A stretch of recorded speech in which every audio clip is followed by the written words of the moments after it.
আজকের অনুষ্ঠানের বাসা ভাই বলার পরে আমাদের সাকিব ভাই বলছেন এরপরে আসলে বলার কিছু থাকে না, কিন্তু আমার অভিজ্ঞতা আসলে আমি মনে করি যে আমরা যতটুকু বাস্তবায়ন করার চেষ্টা করি, চিন্তা করি, আসলে দিন শেষে আমাদের ল্যাকেন্সের কারণেই সেটা বাস্তবায়ন হয় না।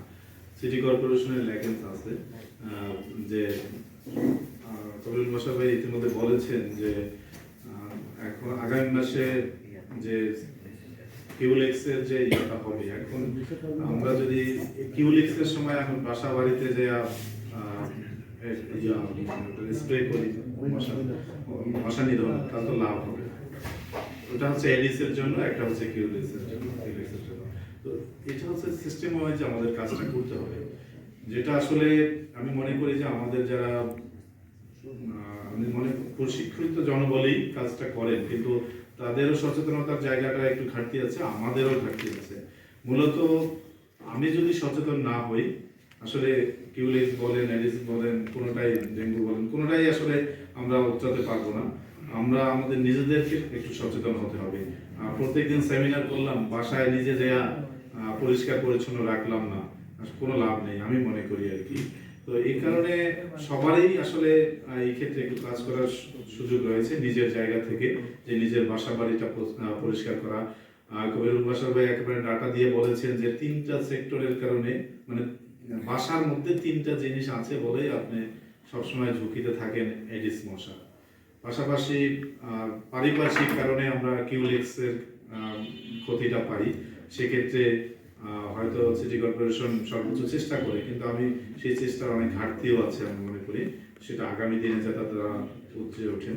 পাশাপাশি আগামী দিনে আরেকটি সমস্যা আমাদের মাঝে ইতিমধ্যে আমাদের বক্তারা বলেছেন যে ঢাকার বাইরে, আসলে ঢাকায় তো তাও মাঝে মাঝে আমরা স্প্রে দেখতে পাই, ঢাকার বাইরে অবস্থা যদি এরকম হয় তাহলে আসলে আমরা মানে পরিস্থিতি খারাপের দিকেই বলতে পারি। কারণ এটা এরকম যে আসলে ডেঙ্গু বা চিকুনগুনিয়া বা এই ধরনের রোগের ট্রিটমেন্টটা কিন্তু আসলে আমরা বুঝতে পারি না। হয়তো হালকা একটু জ্বর, সেটা একেবারেই খুব বাজে অবস্থায় যখন যায় তখন হয়তো আমরা ডাক্তারের কাছে যাওয়ার চিন্তা করি, বা ডাক্তারের কাছে যাওয়ার শরণাপন্ন হই, মানে ডাক্তারের কাছে যাওয়ার চিন্তা করি।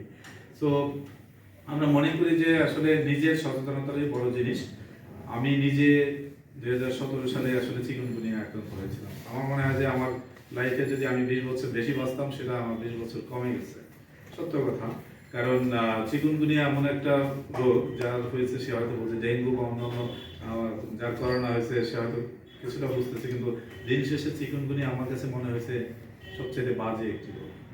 কারণ আমি তখন বাসা থেকে বেরো হইতে পারতাম না, এমনকি আমি ওয়াশরুমে, আমি একা থাকি এখনো, আপনারা জানেন, ওয়াশরুমে যাচ্ছি এক পা ধরে আরেক পা, মানে হাত দিয়ে যা এক পা উঠিয়ে তারপর আমার ওয়াশরুমে যেতে হয়েছে। এরকম, আপনারা জানেন ল্যাংড়া জ্বর বলে চিকুনগুনিয়া, ল্যাংড়া করে এরকম অবস্থা যে আমি এখনো এটা মানে এটা প্রাদুর্ভাবটা এখন আমার শরীরের মধ্যে।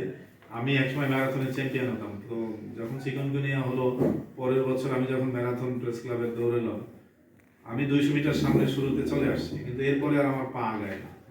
আমার পেছনে যে 200 মিটার পেছনে ছিল সে হাইটা মানে সে ফার্স্ট হচ্ছে, আমি হাইটা, কারণ আমি যদি মুভ করি দৌড় মানে বজায় রাখি তাহলে আমি পড়ে যাবো, আমি হেঁটে হেঁটে সেকেন্ড হয়েছি।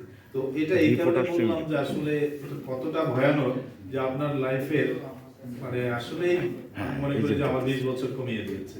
কারণ আমার যে স্পিড ছিল সেই স্পিড থেকে আমাকে অনেক নিচে নামিয়ে এনেছে। তো এই কারণে আসলে নিজের সচেতনতার জরুরি। হয়তো আমার কারণে না হোক, আমার পারিপার্শ্বিক কারণে আমার চিকুনগুনিয়া হয়েছে, আমার বাসার অন্যদের কারণে, মানে যারা সারেন্ডিংস আছেন, তো এক্ষেত্রে কবিরুল বাসার স্যার অলরেডি